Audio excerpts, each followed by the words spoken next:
Hello, everyone. It's Michelle here by myself.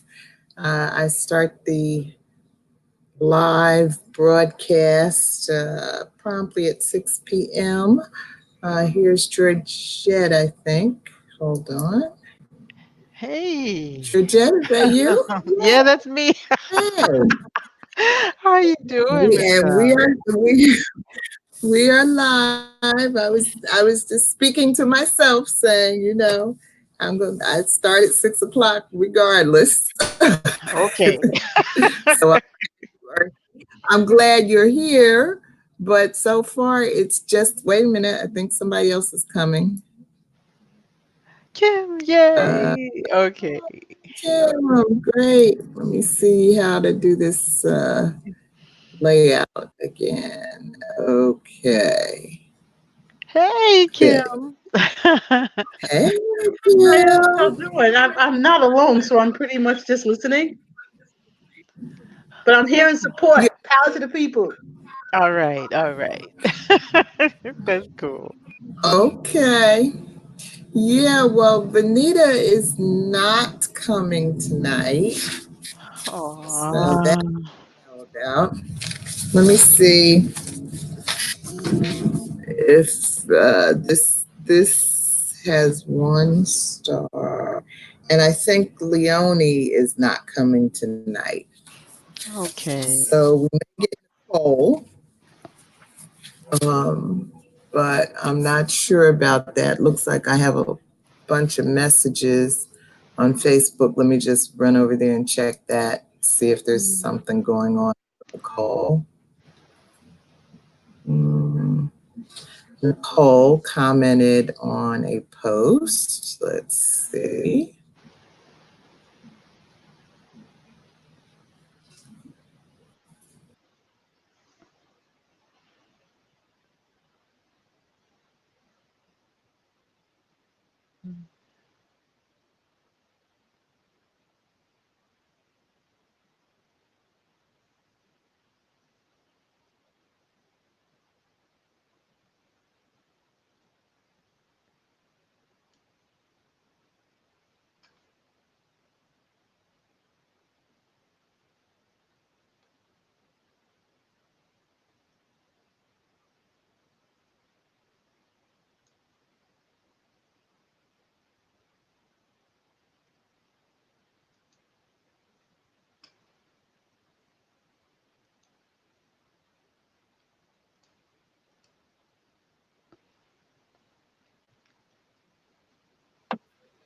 So, Gio, how you doing?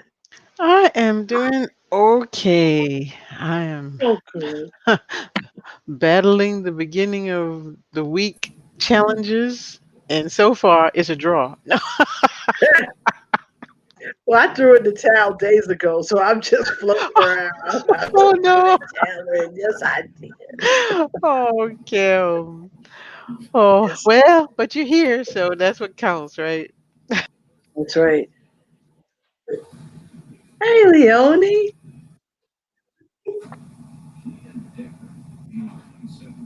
Hello. Who am I missing? Hey, Leonie. Okay, you got four of us. Yeah. Oh, I got you. All right. I'm sorry about that. My computer, I mean my internet has been really crazy today, and I went over to try to open the message from Nicole, Uh-huh. and that's when I lost you guys. So I closed the Facebook page. So I don't know what she was saying, but I'm going to guess either she was saying she's on her way or she's not on her way. you Okay. know? I hope so. But I, I think I better leave it alone, and maybe it eventually will show up as a message on my phone and I can get to it that way. Oh, here, Yeah. let me see. Okay, I'm reading her message now. She said that she received word that her class did make, so she won't be here tonight. Oh, but she looks forward to seeing us Oh, soon. Oh, okay. Oh. well, hey, she's a teacher. She's got Well, to teach. But we'll miss her. Hopefully, she'll make comments. yeah, yeah. All right, so I guess this is it, Georgette. Um, I don't know why my page is still acting like it's trying to load, but you all can see me? Yes. Yep. Can see you Okay, and fine. I see you, and it says the broadcast is live, so I guess we can go ahead. But I guess it's good that I just had that experience of being kicked out, because it showed me that when I came back in, the broadcast was still going and you guys were still here. So I guess if I get kicked out again, I won't, freak out about it. Okay. No, no, no freaking out. Yeah. Gio, whenever you want to get started, it's up to Oh, you. okay. Well, let's just jump right into this. Good evening, everybody. Tonight, we will be exploring chapters 12 through 14 of the Book of Night Women by Marlon James. We're reading here at the Global Black Feminist Reading Circle. And I'm your facilitator tonight, coming to you from Columbia, South Carolina. Yay! And Yeah. let us go around our meeting room here and have everyone introduce themselves. Let's start with Leonie. Hello, everybody. My name is Leonie. I'm joining you from Vancouver, British Columbia. Thank you, Leonie. Hi, Lottie. Hello. Okay. And let's move to Kim. Okay. Hi, this is Kim, and this is Adam. Hi. Hey, I'm gonna come Adam. a little closer. What's up, Adam? So Adam and I are here. Adam's Hi. dad just had surgery, so I have him for a Oh, week. He left. okay. Oh, So wow. I'm Kim Brandon, and I am in New York, and I'm here. Right, Adam? Yep. All right. All right. All Glad you're right. here And I too. will watch my French. Michelle. And Michelle, go ahead and introduce yourself. Hi, everybody. I'm Michelle Odom. I am in Brooklyn with my book, Yeah. Marlon James. And marvelous shape that book is into.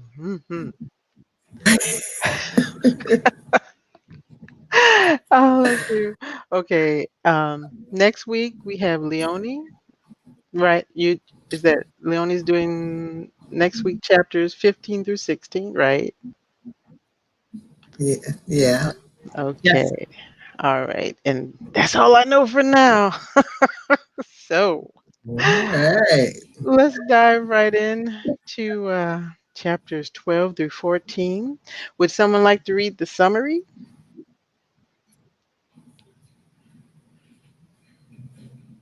I can read it. Okay, thank you. Okay. Chapter 12 is filled to the brim with drama. Everything about white people quote, by what about white people circle around bedroom, ballroom, and dining table. End quote. Lilith struggles to understand her transition into womanhood on the plantation. Master Humphrey exposes his curious dependency on Quinn as his moral compass. From the titillating and awkward boot-shucking scene, the crazy antics of the mistress of Montpellier, to the powder keg dinner table conversation, the Pella, goddess of the hunger, is on her job. As Lilith prepares for the New Year's Eve ball in chapter 13, taking in a dead woman's dress, she admits she has no sewing skills. So determined, she refuses to see that she lacks many other skills to negotiate what will come next. She is visited repeatedly by a dark, thin apparition with black eyes. Is it imagination, a familiar spirit, or an urgent warning for a girl, quote, born under a curse, end quote? What follows is devastating but predictable. Chapter 14 reveals a severely chastened Lilith, wounded in both body and spirit. Master Humphrey's weaknesses and cruelties continue to be revealed, as well as Quinn's struggle between loyalty and empathy.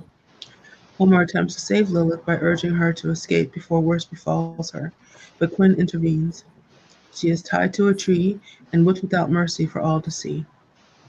Surprisingly, Jack Wilkins demonstrates his own complex relationship to Lilith.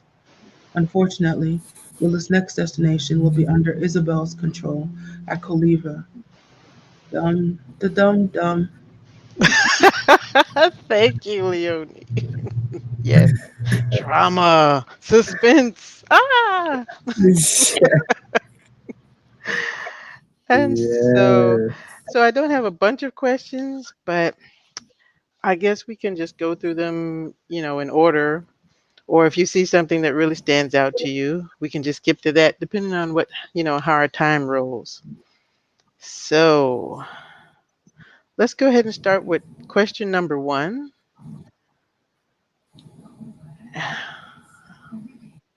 So I'll go ahead and read it. Imagining the difficulty of romance during slavery, what are your thoughts about the believability of the relationships presented, real, related, and imagined? Oh, cool. And I see we have someone watching us Yeah, there was a offline. comment.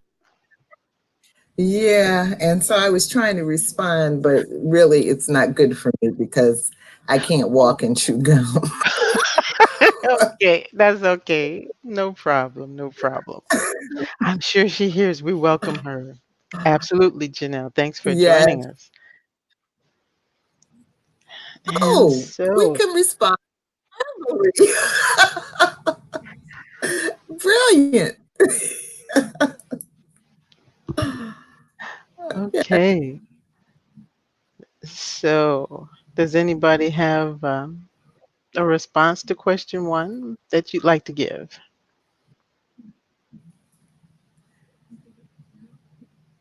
Uh, well, let's see, what relationships are there? Uh, Other than there's Lilith's fantasy, right? Yeah. About free. There's the dynamic between Isabel and Massa Humphrey.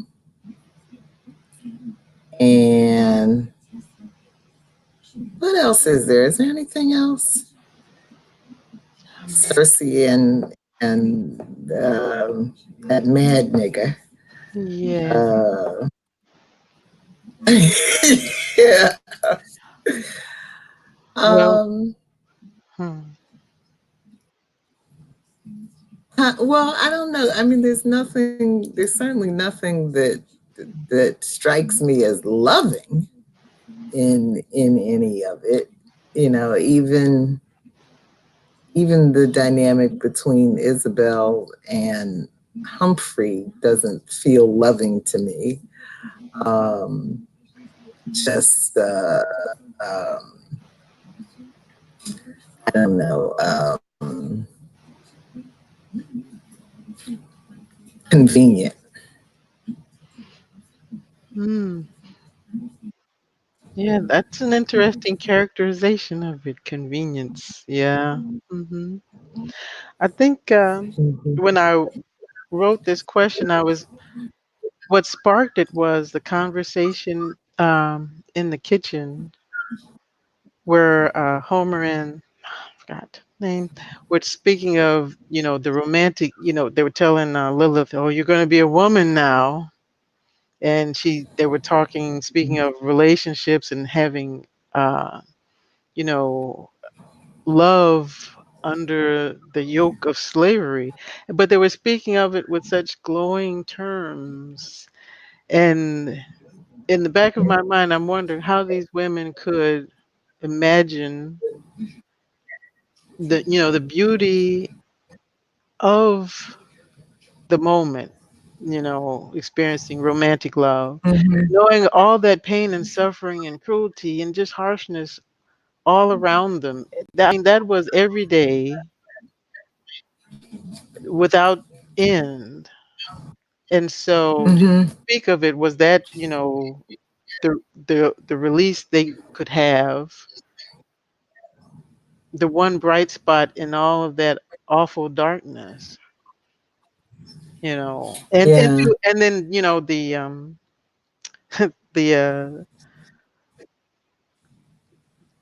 the contradiction of, having encouraging Lilith to celebrate her becoming a woman, knowing what that means on a plantation. So yeah, that's Mhm. kind of what sparked me to Mhm. sort of try to write a question to delve into that Mhm. Mhm. for me. So does anybody else Yeah. have a comment on that one?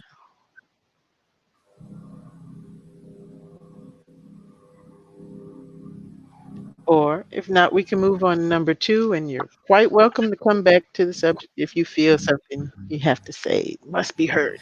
Just, Georgette, Okay. Georgette, um, just also the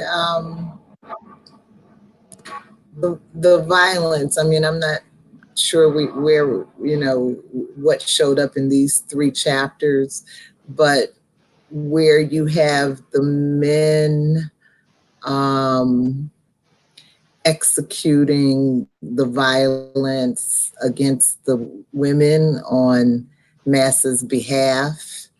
Where I don't know how that doesn't create a breach that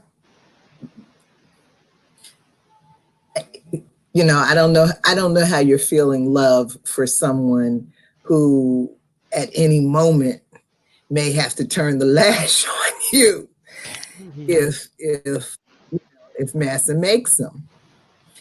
And as much as you might understand, he's only doing it because if he doesn't do it to you, worse is going to happen to him. But nevertheless, that's a pretty big leap, I think, to be able to take. Yes, I do agree. Anybody else feeling like tacking on to that, or shall we move on?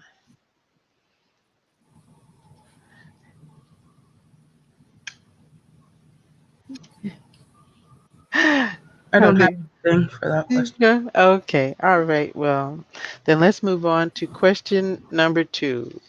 Can I get a volunteer to read that?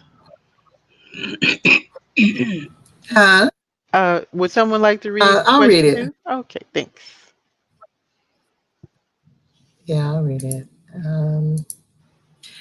Massa Humphrey and Quinn appear to be inseparable companions with dualities and contradictions that hint at some deeper, darker history between the two. What do you think of them now compared to when they were first introduced in the story? What motivations might they have for their actions, reactions to the goings on in Montpelier? Thank you. All right, ladies, what do you think?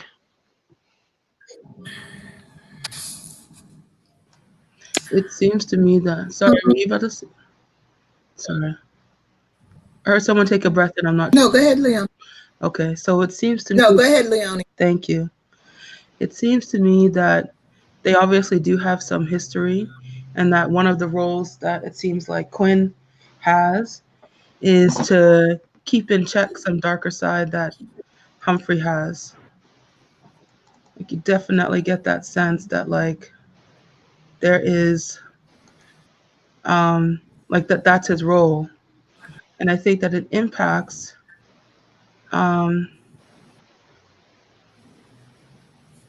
their relationship on Montpellier because Humphrey is not just another hired hand. He has a much more intimate relationship with Quinn. Um, and you do get the sense that it's a protective relationship, that it's not something um, that he's holding over him, but that he sees himself as someone who's there to kind of keep Quinn's darker nature in check. That's it. Mhm. Yes. Thank you, Leonie. Michelle, you want to add anything on that? Um, yeah, well, I mean, I can imagine that, these two guys may have been gay, back on the continent, or gay in Jamaica. But, during an era when, you certainly couldn't be out, out front with that. Um, but if they're not, and if it's just a protective relationship that they have, I mean, I think what we're learning is that Humphrey has a long history of violence against women. Um, and um, and Quinn is the more um, balanced, gentle one of the two men. It seems at this point, um, but but if they are gay, then my guess would be some of Humphrey's um, violence or dislike of women is coming out of whatever frustration he may have about not being able to be who he really is. So I don't know. I'm just, all out there and No, no, not at all. Because I have to tell you, when I first read this story, that's what I thought about them in the beginning. I'm like, oh, they're just too close. That's what and I thought, oh, there's going to be a big, gay reveal about, what's going on. And then I tell you what's interesting. You brought up the point about Humphrey's violence toward women. So I was kind of tying that to, his mother's crazy, domineering personality. But right. that sounds like it could be a Yeah. possibility. The sexual confusion or suppression going on Mhm. between the two guys, and maybe Quinn knows he's straight, but I don't know. But Right. and then the other thing Right. about I found curious about their relationship is that it seems one-sided and obsessive. So I think Quinn Mhm. cares more about Humphrey than Humphrey cares about Quinn. And Humphrey Mhm. uh, is characterizing Quinn as his moral compass, but many times he insults the man.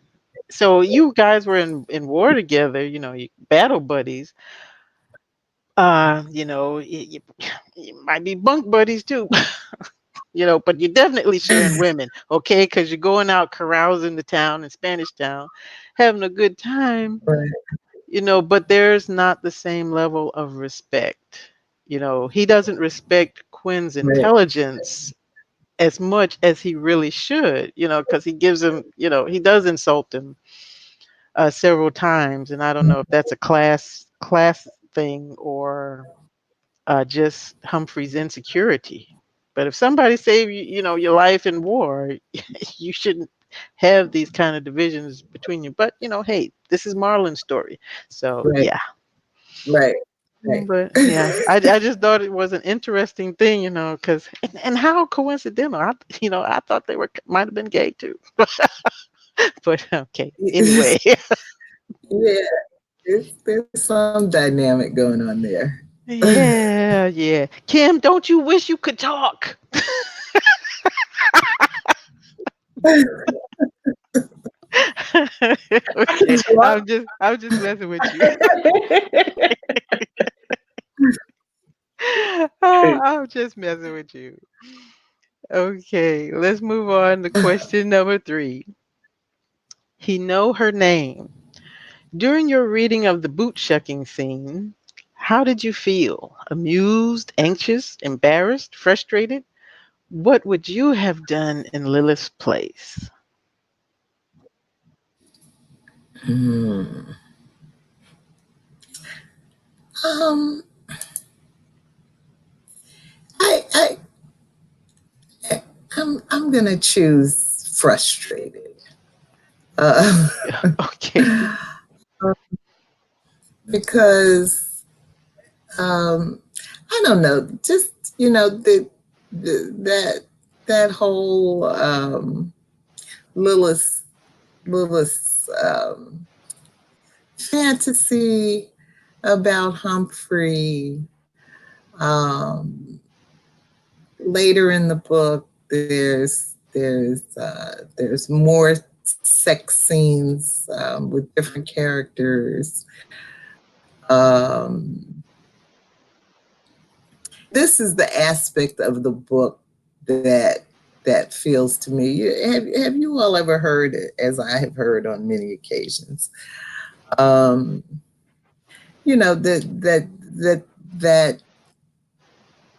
that there were some Black women who enjoyed whatever advantage they could get out of screwing massa. Um, and I mean, I don't know. I wasn't there. But but but it's hard for me to believe. I mean, just like I was saying earlier, when somebody is seconds away from potentially tying you to a tree and beating you for weeks and weeks and weeks. I don't know how you're having any type of affection, fantasy, desire, joy, lust, whatever, for that person. And so the frustration for me in this aspect of the book is I don't know if what I'm seeing is kind of what I think is the male fantasy, that that there were women that really enjoyed that as a privilege. Hmm. Thank you, Michelle. That's a very interesting commentary about it. Okay. But Leonie, you have. I guess I'll just say this one thing that was that the Stockholm Syndrome? Is that what it's called when Yeah. you start to identify more with the captive than your own advocacy for yourself? Because Mhm. I think in some of the Holocaust stories that I've heard, there were people, women who were prostituting themselves for a piece of sausage. I'm sorry, Mm. just a little piece of meat, and that gave them a sense of power, and it was all they had to hold on to. It was all they had to hold on to, and they held on to that. So it mattered in the sense of when you have nothing else, you start taking what you can get. Mm-hmm, So mm-hmm, I could see that, and I can see Lilith's fantasies about Massa earlier on too. But I don't like it. I think mm-hmm, you should not carry yourself in that way. But I can see it happening. mm-hmm. Mhm. Mhm.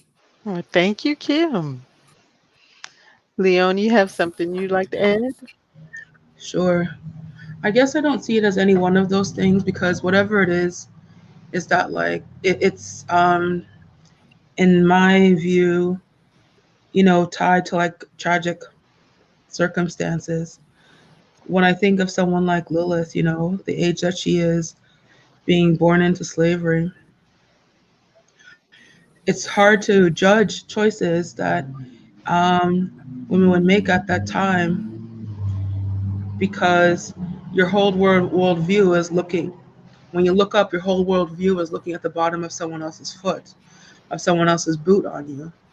So I don't think it's purely one thing. It just really because everything seems to be tinged with this with the whole in my mind as a reader anyway, with the whole like tragedy of slavery. Hmm. Thank you, Leonie.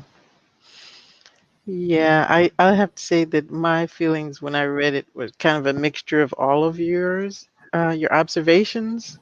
Because on the one hand, viewing it as a fiction, it sort of reminded me of some of movies we've seen where the heroine gets into a somewhat comical. You're getting what you desired, but it's not working out very well. And then, um, as Leonie was saying, this is the reality of her life, and her viewpoint is certainly restricted by the limited information and the conditions under which she's surviving. So, yeah, definitely agree with all of your opinions on that.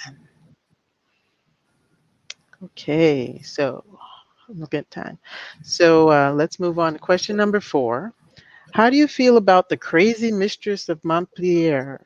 What do you think about James's use of the character to illustrate the background mentality of the time and place, meaning her language, physical description, and actions?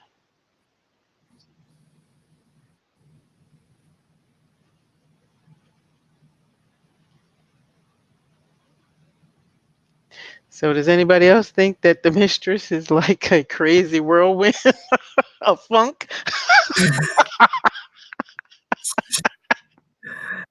Yeah, yeah.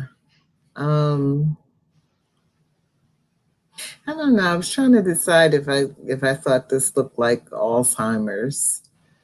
Um, in some ways it does, in something, but maybe that's not all. Um, like I'm thinking about the part where she's just writing lists of things um, all Yeah. day long. I guess that's some kind of OCD thing. Um, but yeah, she's she's a mess. Yes, yes. I think the detailed descriptions given through the eyes of Homer and Lilith of, this woman who's supposed to be, she's the top of the ladder, right? But she Hmm. is just, and when you listen to the language, when she's somewhat, what was it? Not conscious, but sentient, it- mentally Hmm. there, she's really a very nasty person. And you wonder if this was her before or after whatever this is ailment that happened to her. And do you feel sorry for her, or you think she deserves this? Why don't she, stay a little semi comatose more often? The house would probably be happier. I certainly don't feel sorry for her. Yeah, yeah. James really makes her difficult to relate to. She is the focus of everything. At least in the way I'm looking at it right now in the story. of everything, the epicenter of all that mean and evil hatred, all the mistreatment that's going on. Because isn't the woman the heart of the home? The mother's the heart of the home. And so if the heart is black, that's what's going to be contaminating everything else. So I just, that's kind of how, I saw her, when she pops her head up. Yeah. Well, she didn't want to be in Jamaica anyway. Um, when her husband first married her and brought her from England, it was not a pleasurable thing for her. So I think she's just a bitter old woman, who was a bitter young woman. Mm-hmm. Totally agree with that. Anybody else like to make a comment on this question? No, we're good.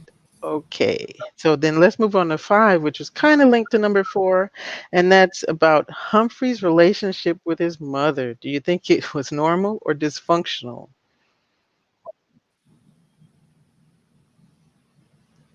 Mm, Or do we know enough at this time? yeah, I don't know. I mean, I think I don't know if we know enough at this time, but Humphrey is still a relatively young man, I think. I mean, like 21, 22, while all of this is going on. So I, so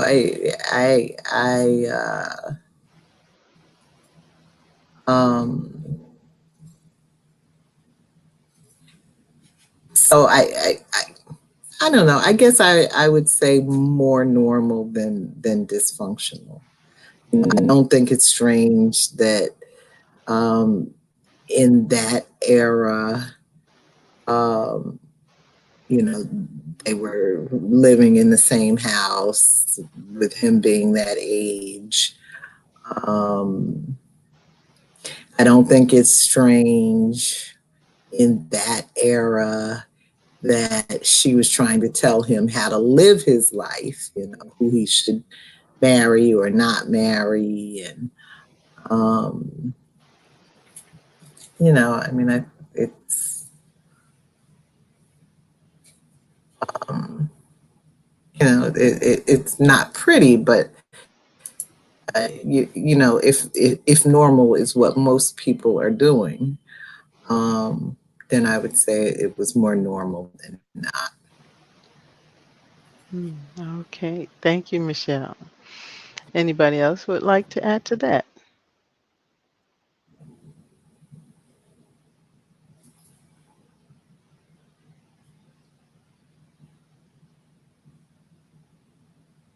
No? Okay. Well, I'm gonna tell you why I added that question in there, and it was just a little piece at the end of a scene where she knocks on the door, right? Because they've changed the curtains. Isabella's changed the curtains, right? And Humphrey's naked, and James describes how his mother's eyes linger on his nakedness. Okay. And the dude can't even go to the bathroom. He has to shut the door on the woman. So that's why I had, my second thoughts about, what else is going on? Oh, Okay. So that's where I got that question from. I'm like, okay, James, what you trying to say? oh, So if you need to I go back got and it. read that, yeah. I'm like, okay, we might need a part 2. Okay. Book of Night Women 2. Well, maybe he remind her of her husband. Okay, yeah. That's still. Oh. Okay. Back when Patrick was swinging. No, stop.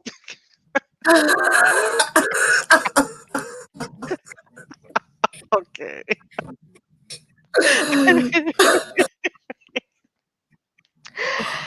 And on that note, let's move on to chapter 13, question number 1. Uh, Okay, would anybody like to read number one under chapter 13, please? I could do that. Uh, Thank you. where, let's see. Lilith can't sew and many other things, but she is so determined to succeed. Is she in danger and to whom? Thank you. Hmm.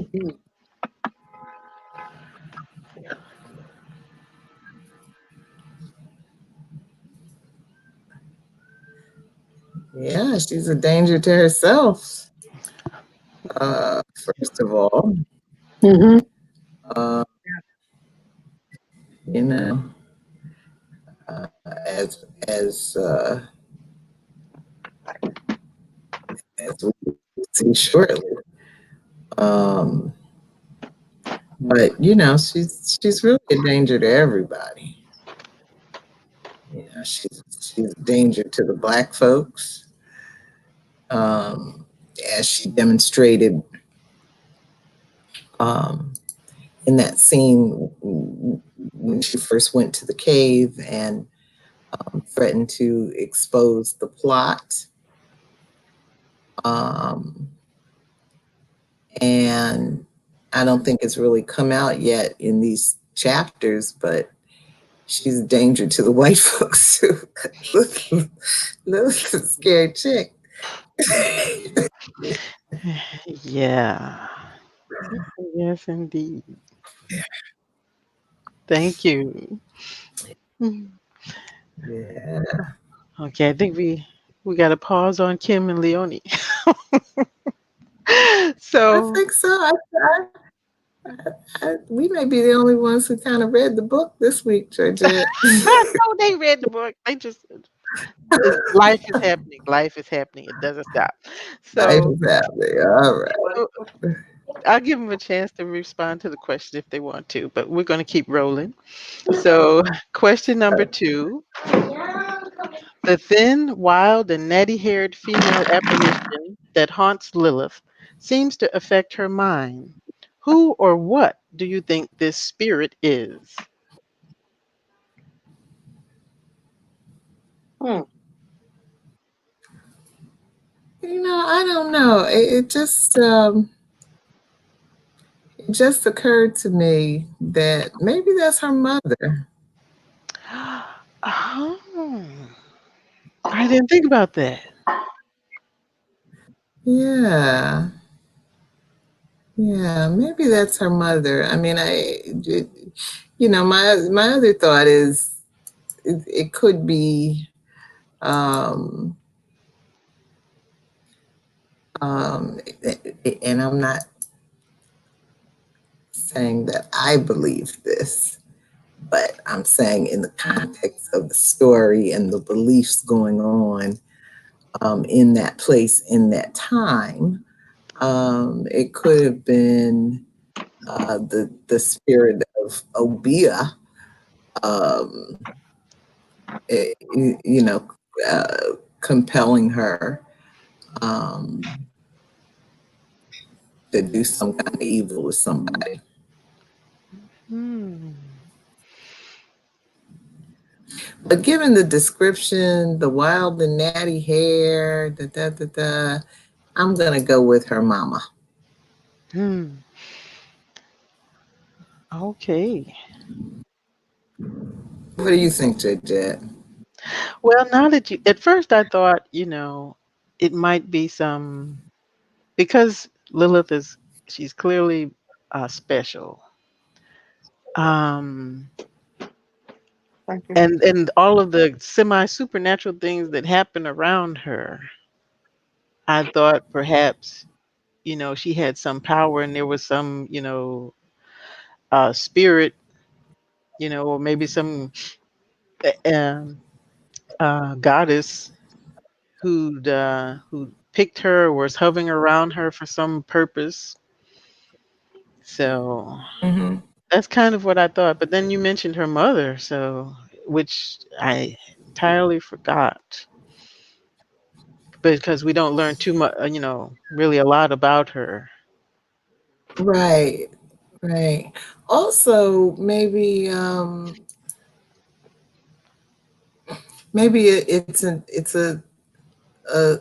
an early sign of mental illness going on in Lilith. I mean, Yeah. everybody else is crazy on the plantation, right?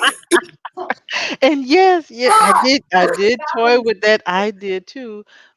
But then you have the instances of actual physical things happening to other people because they're bothering Lilith. So like the I know. okay, Yeah, everything yeah, that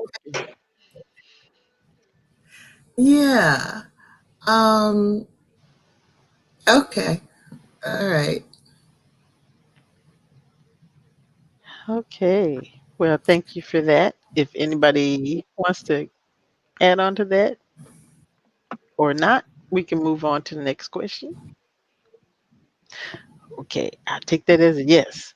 So, question number 3. The red, fat, choking pig of a preacher sermonized to the slaves. How did the description of this scene make you feel? What practical wisdom did you find in the secular analysis of the white man God? Okay, you guys remember that scene? I think it was through the eyes of Yeah, Lilith, right? That was Lilith describing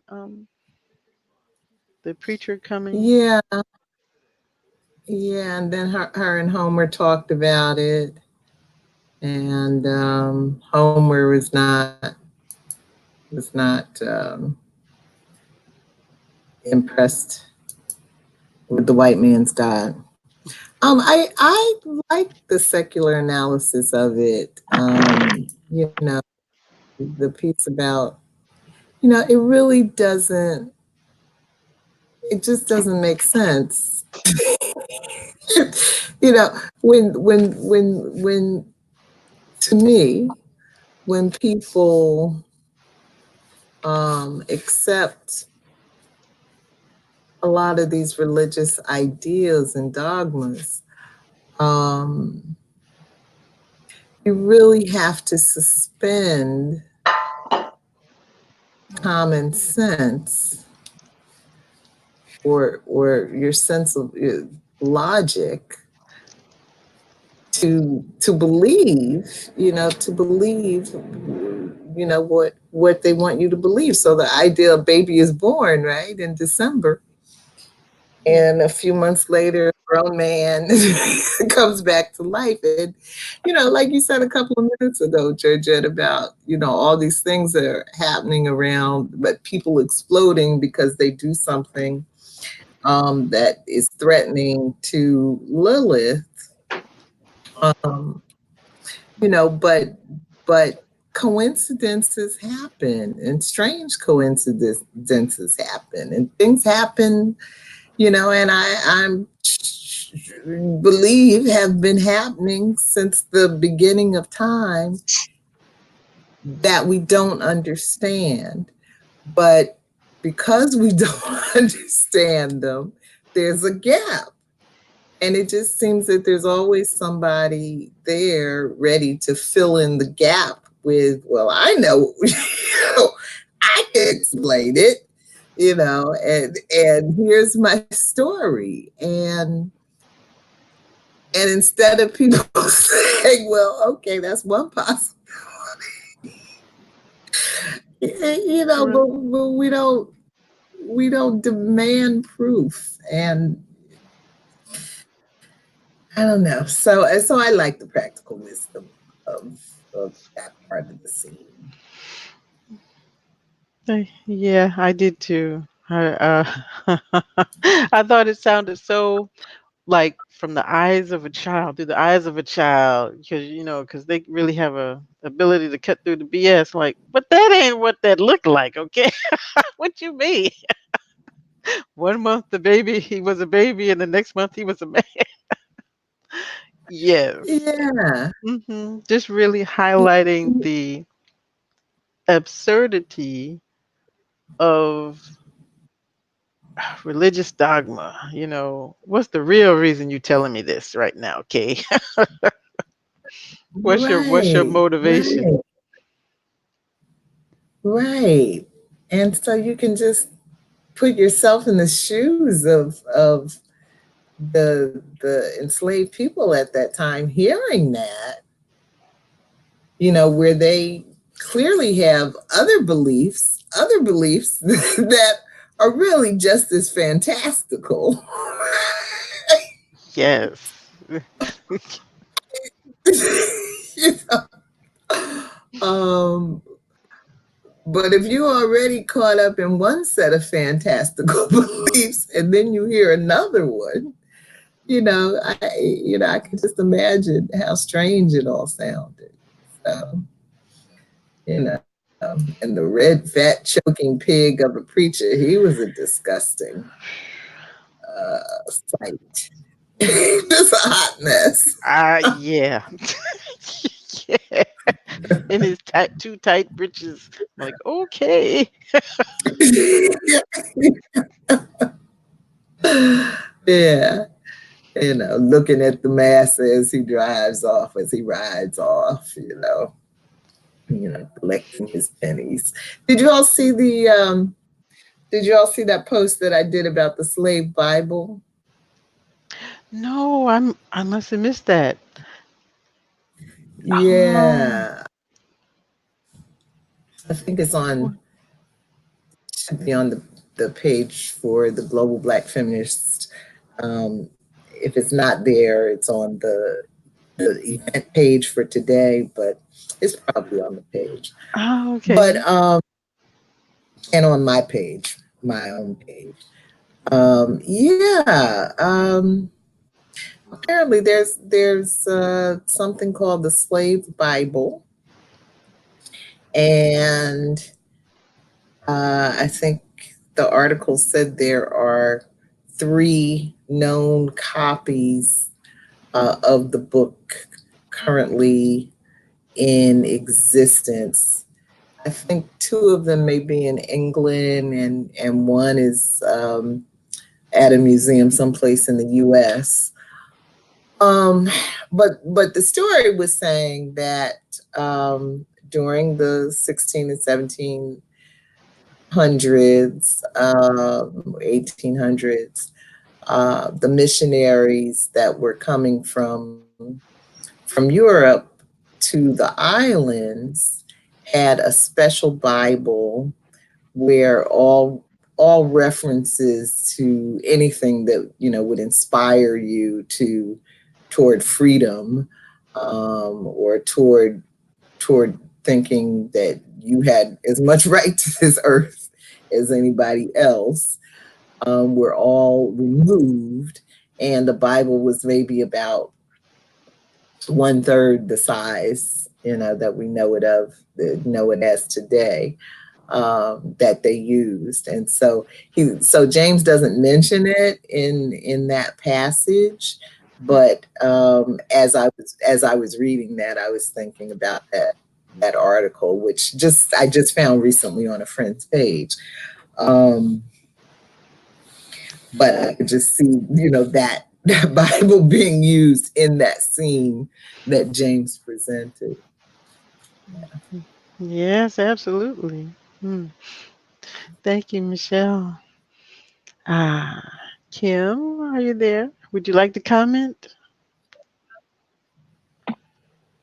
I'm fine, thank you. Okay. All right.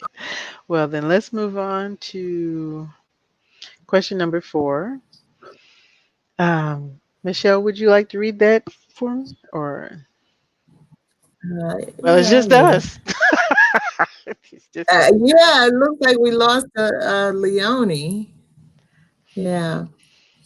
Question 4, chapter 13. Is there an absurdity about the dinner conversation concerning the French black codes or Code Noir? Hmm. Well, I did see the link that you provided, Georgette.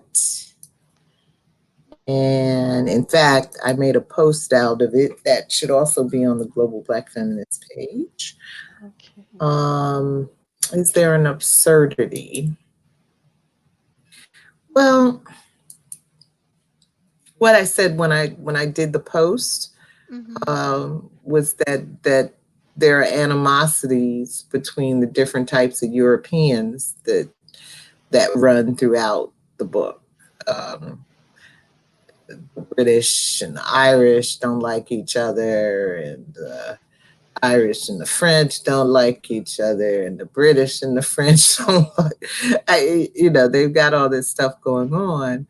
But that the one thing they were really united about was the need to um, keep some control over the Black folks. And so the dinner conversation is, so how much control, is needed. And Quinn, who is Irish, Robert Quinn, the overseer, um, he is concerned that there have been a lot of uprisings going on in the local area, and like in Haiti.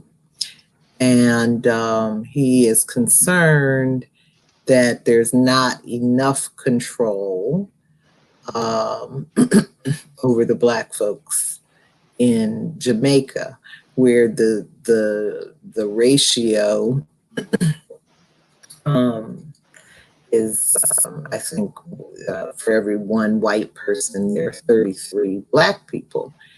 And apparently that's a ratio that was replicated in other areas where there have been massacres of whites.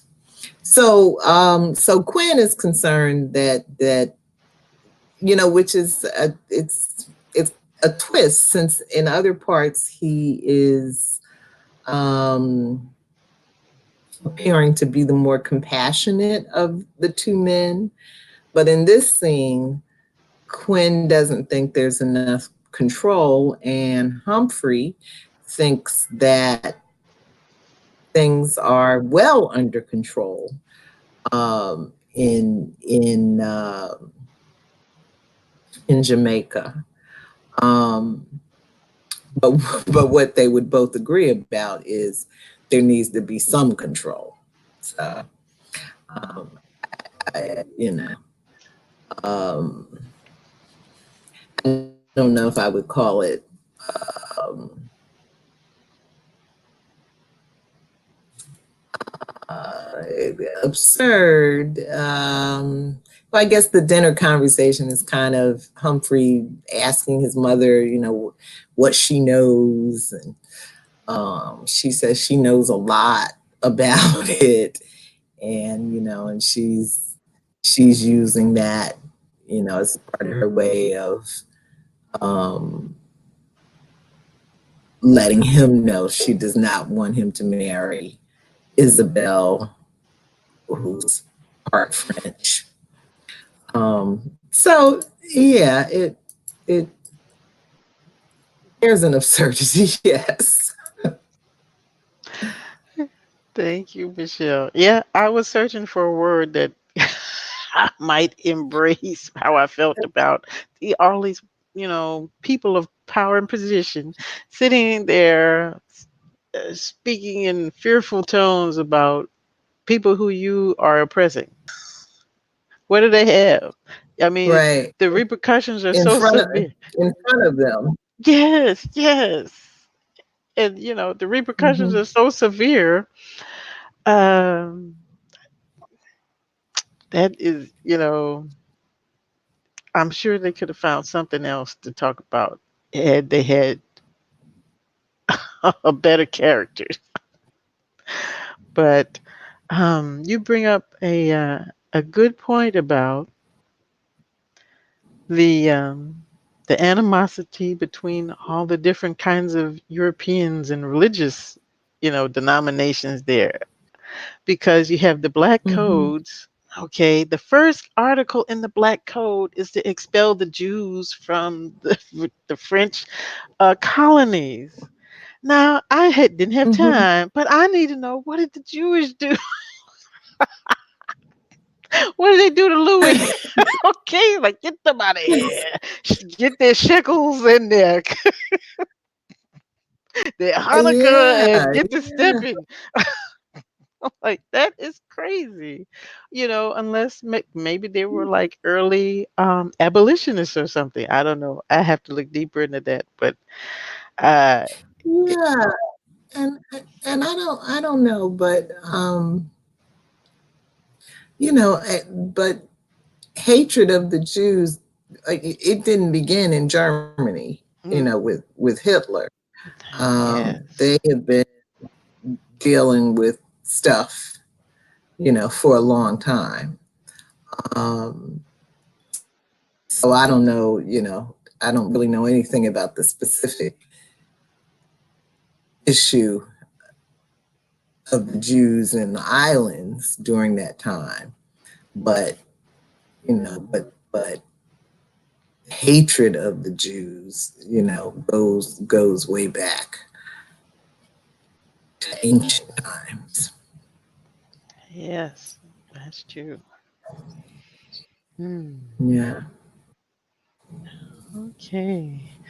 I see Kim is over But there but doing a lot of another thinking. absurd another Huh? another absurdity about it, Georgette, they were having this conversation going on um in front of the slaves. And so, at some point, I think it was Isabel was like, well, you know, can we not can we not do this, um, in front of the slaves? But as you just said, the consequences are so severe. So the absurdity is, if you know what the consequences, if you know what the potential consequences are of enslaving and brutalizing and oppressing people in this way, why would you do it? Why, what, why Mm-hmm. would you put yourself in that position? But it really just goes to the issue again of beliefs. They really didn't believe that we were human beings on any level. They really didn't believe that we were capable of thought on any level, because you really have to believe that to keep putting yourself at risk. Yeah. Yeah. There's a lot of mental illness going on there. I think Kim, you want to that's add? it. Yeah, I think it's exactly what you're saying. It's mental illness that you're going to look at the sky as blue and say it's not blue because you need to make money. So for you to Right. know these people are wise, know that every once in a while you can see the divinity in them. And then when it comes time to your purse, you got to go back to, oh yeah, they're not human.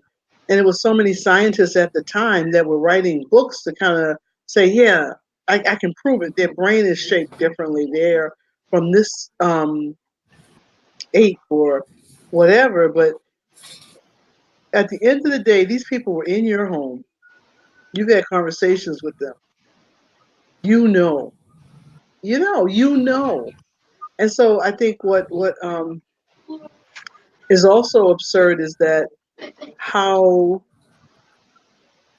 in the Americas and in Jamaica, they were trying to replicate the upstairs downstairs thing that they had in London and in Europe, Great Britain. Could you stop for just a second? Just a second. Um, so I just see how the goal was to use slaves to be the downstairs help, And I just think that that was absurd too, to just kind of say, I'm going to have these people in my house, even though at some point they may cut my throat Right, while Yeah. I sleep. right. That's crazy. That's Yes.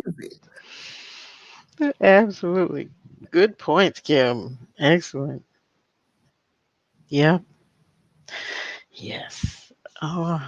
Okay, let's move on to question 5. Is there a war between the forgotten gods? And I have Orisha as a question mark because I wasn't sure he didn't reference it in the text. And the white man's god. Who, if anyone, is winning? Your comments? Hmm.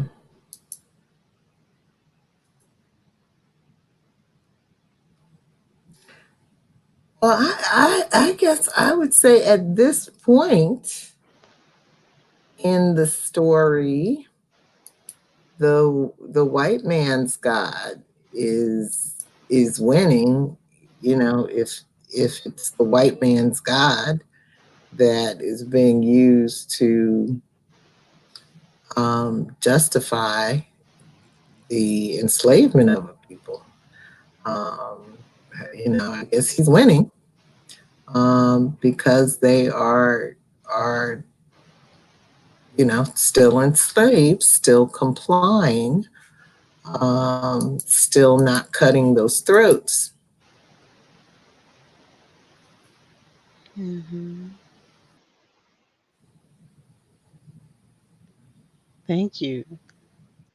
Kim, do you have something you'd like to add? Um, I guess it's the word winning that kind of makes me wondering if anybody's winning. I think it's a matter of building the system of oppression that's winning. And so if the system of oppression needs your God to be X, Y, and Z, that's what God is going to be. So if believing in Orishas and African tradition, anything that had to do with African tradition, from drumming to whatever, had to be stopped. Wherever slavery or oppression was, the first thing that you had to break was the culture. And so Hmm. it's easier to enslave people who aren't educated and don't have a culture. So I hear the question is about gods, but I think that the gods are so tied in with culture and tradition, and I think that's one of the hardest things for generations later, is that we have lost track of what our culture is, and it's hard to unify and build a nation when you don't identify each other with the same culture. And our culture is just so much bigger than you know uh, soul food or the foods we eat, the Caribbean foods. So I just think that sometimes that slavery and oppression was just such a perfect storm. So many things lined up so well for the oppressors, but I don't think it's sustainable. So I just know that at some point when you go into the church and everybody's worshiping, white Jesus, it would appear that that Jesus has won. But I think there's just so much more to it than that. Hmm. Thank you, Kim. That went deep. Deep. Yes, indeed. Yeah, like the difference between winning the battle versus the war. Yes. Yes. I think I was kind of looking at it from a more agnostic or perhaps even an atheist viewpoint, because I looked at it like, okay, they're doing these. So you have the African slaves doing paying what homage they could to their gods, and perhaps they have a little power, which maybe is just really using homeopathy and knowledge of agriculture to further what they're doing or what their desires are, but they can't free themselves. And then you Mm-hmm. have this god of your conqueror that you're forced to worship, and they're worshiping too, but they're really hypocrites. They don't even really believe in their God. As long as I got my slaves, do I have my sex, do I have my money, do I have my props, then everything's Right. fine. But Right. the Right. the people, as the religious people as they're presented so far in the story, they're just people who are just phoning it in. They don't really believe it. It's just who they're supposed to be, because that makes them Right. acceptable through society. And going back to the black coat thing, I didn't know Roman Catholics had such power. Oh, okay. Because one of the things that they said was that every slave in a French territory had to be baptized as a Roman Catholic. And if the owner wasn't Roman Catholic, they could take the slaves. So we got a battle of religions going on. Uh, Yeah. mm, yeah, but Hmm. yeah. I'm sorry, say that again. If the owner wasn't Roman Catholic, Right, they could take his slaves from him. Not no. that, not that I'm, championing the, the rights of slave owners, but that's just really, it tells you what it's all still about, even though it's glossed over with religion. It's about money. It's about money.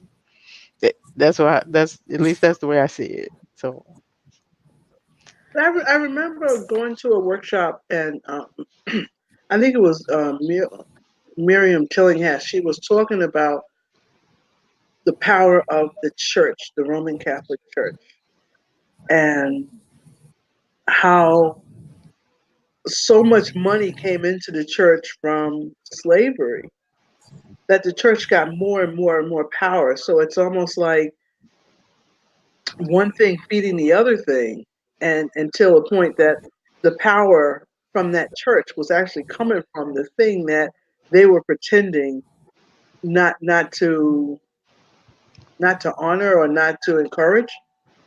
hmm, So wow. wow, that is I love so this. powerful. It's like understanding all of these the nuances of this. Yes. Well, Mm-hmm. Mm-hmm. now, look at all the money and wealth the Roman Catholic Church went around the globe, let's just say misappropriating. Okay, you think they're going to give that up? No wonder we can't get reparations. Okay, they got they got Mm-hmm. people making sure that that never gets off the ground.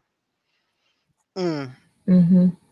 wow. And so many other groups have had some sort of reparations. So it's amazing to me that the goal is not to start with you know Africans, descendants of African, the African diaspora. Those are the only folks that haven't got some sort of reparations. Yeah, because every country would have to give up some money for that because they were all involved. Hmm. Yes. Wow, Absolutely.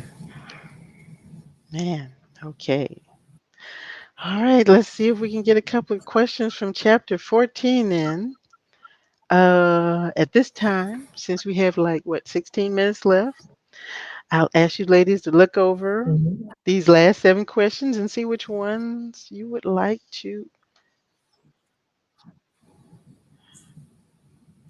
do. Mm,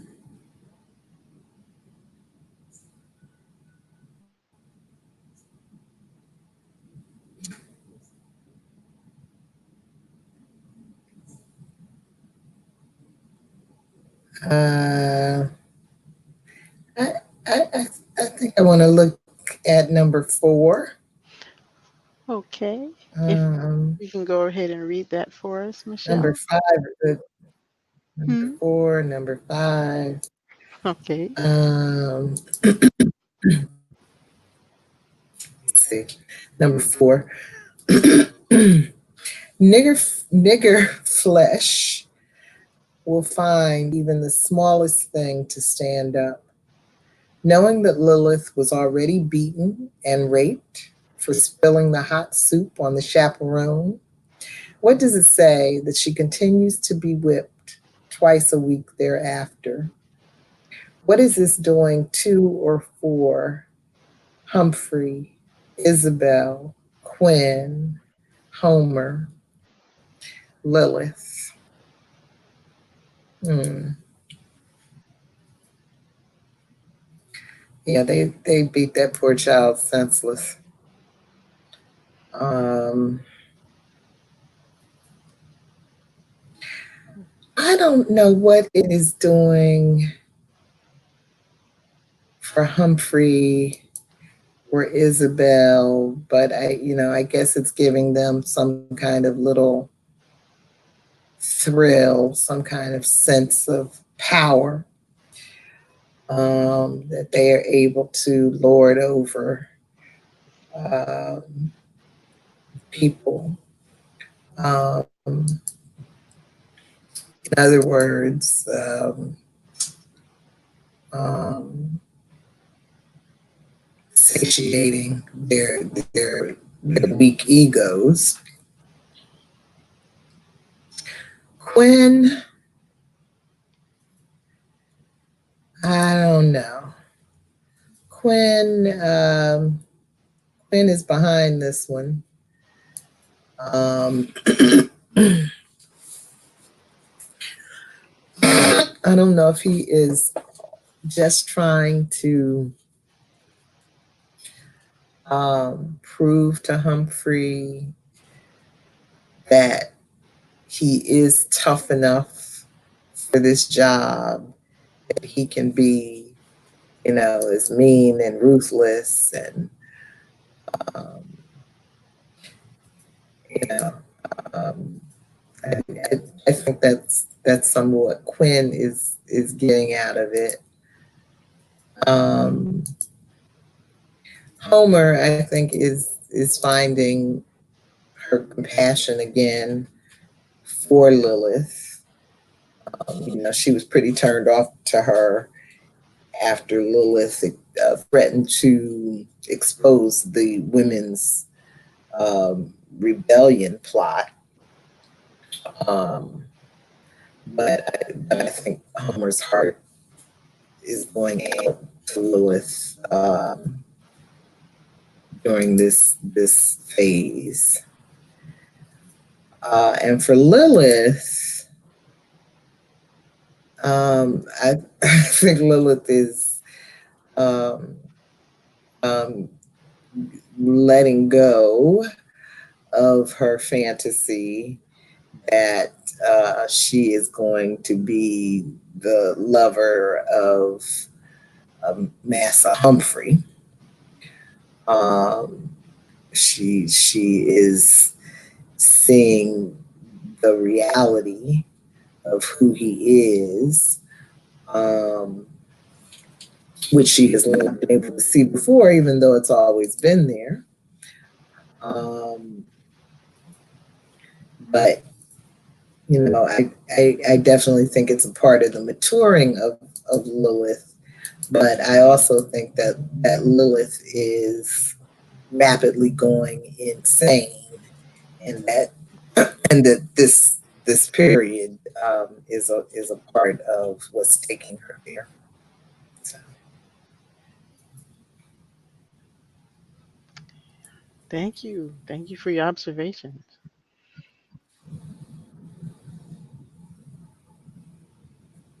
I do agree. Kim, do you have anything you'd like to add to this question? Not really. I'm just amazed and surprised and impressed at how deep your questions are. It's like I have to say, oh, I need 20 minutes to think about this. Well, thank you, Yeah, Kim. Well, yeah. you're And always Michelle welcome did to such write a great later. job Yes, she does, does she? with thank all you. the ways this beating is benefiting people. And so many images are popping in my head, like lynching, for example. Who was lynching for? It kept everybody into the system of power. So it Right. said to other people who had some sort of self advocacy, you sure you want to go down this road? Because you could wind up from this tree.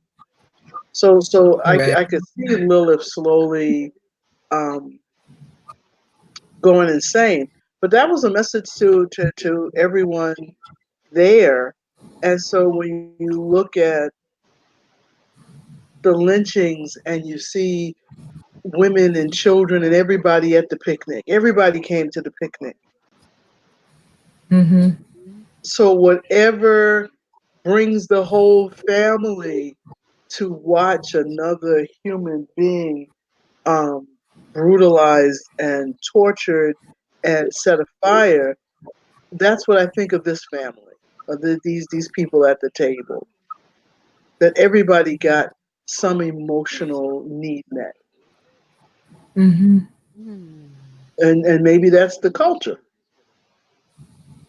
So Mm-hmm. I would love to think more about what each individual got out of it. Mm-hmm. That's a Yeah. great point, you know.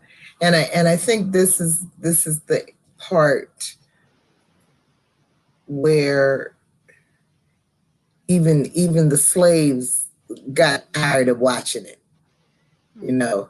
Hmm. Is that part in the book, Yeah. Georgette, Yeah. That's where it. they Hmm. they were coming at first, they were coming around, the first day, this first week, the second week, the third week, right? But Yeah. after a while, it was, it was a bore. It was just another day. Yeah. It did. Oh, it's tea time. Oh, Lilith is getting it. Okay. Yeah, yeah, And then what's even sadder is even for her, it became routine. How do you yeah, endure that pain, the lashing, the cuts, and then they'll have to heal, and that's twice a week?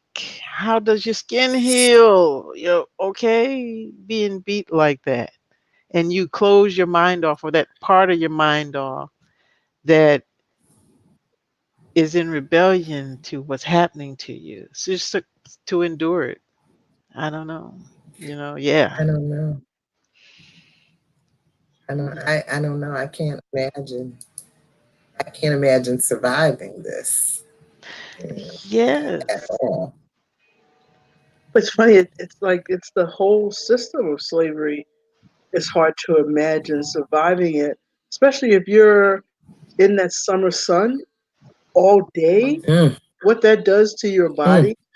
The fact that mm, you may have open sores, and I think that the level of work that was required on the body was so extremely abusive. So you got run down, and a lot of slaves. What did they say, Michelle? The average age was in their 40s. That a lot of them died before they hit 40. mm. They were worked Yeah, to death. I think so. So yeah. it's this level of what happens to the body in this system of slavery. And especially when we read a medical apartheid, you just say, Mhm, really? It's just so much violence on um, bodies that came from Africa and their descendants. So Lilith's beatings on this clockwise um, mhm. schedule Schedule. is hard to hear.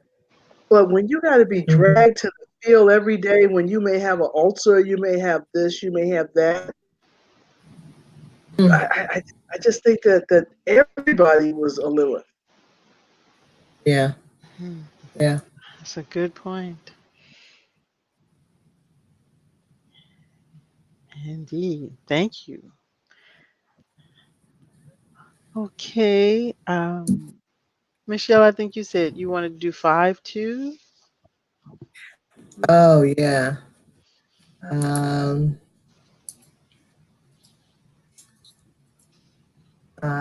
Fee me love have lion heart. Fee we love will never die. The ministering of the women for one another is powerful, but does not have the power to save them from their plight. What is necessary about this practice of compassion for their survival? Hmm.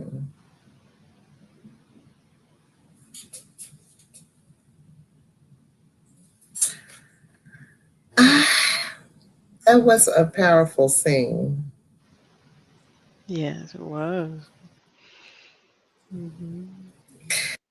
I think there's so many, as I was talking earlier about, the men who were really forced into having to be the ones to wield the whip and do so much of the inflicting of the punishment. Um, but there's also so much harshness in the way the women talk to each other and treat each other. Um, and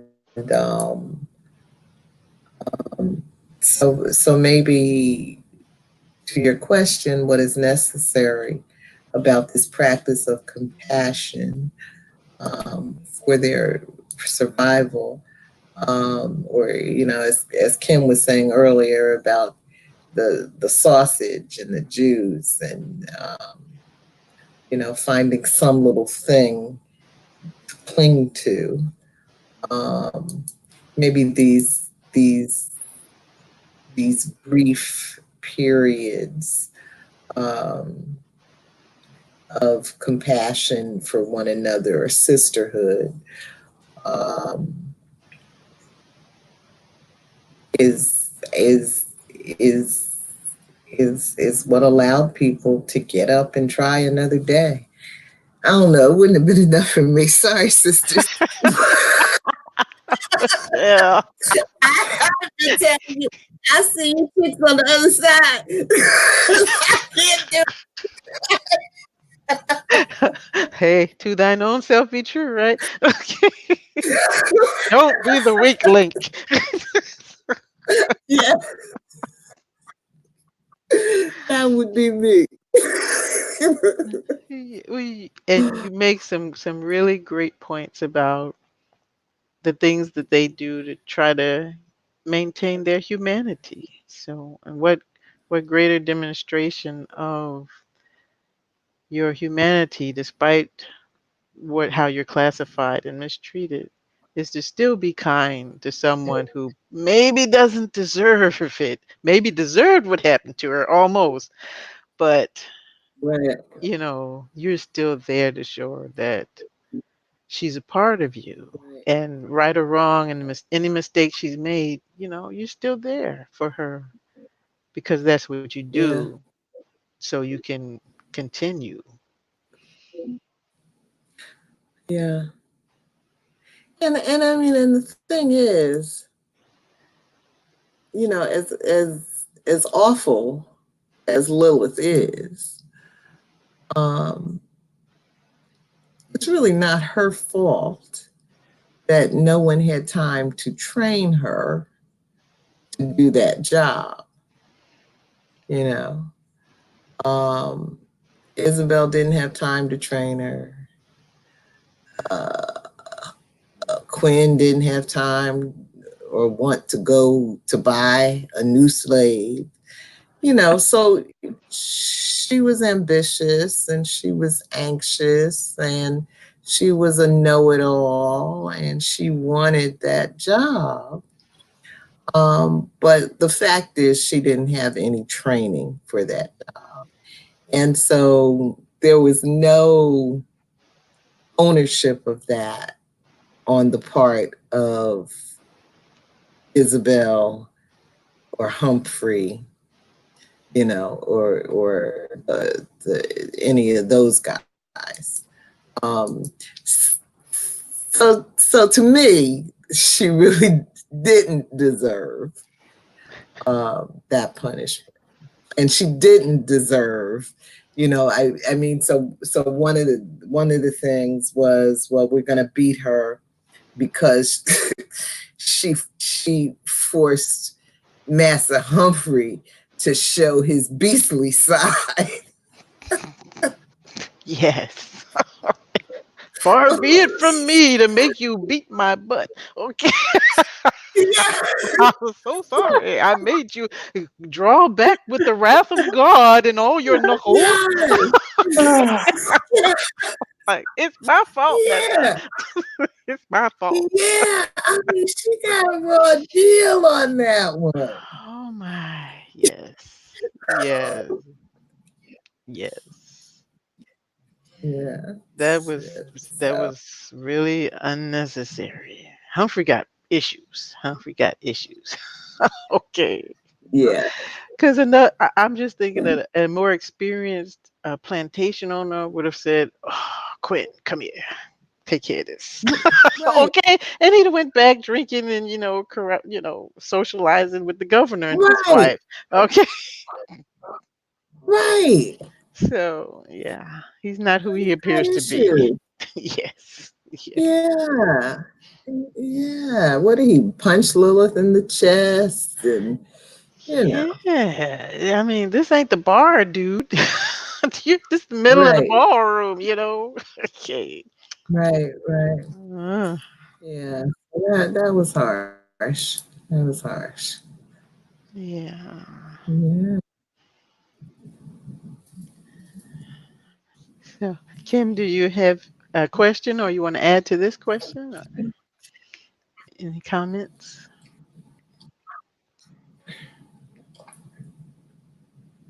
No? Okay. Well, we are at 7:32. If you guys want to close, it's fine with me. If you want to explore another question, that's fine with me too. Whatever you want to do.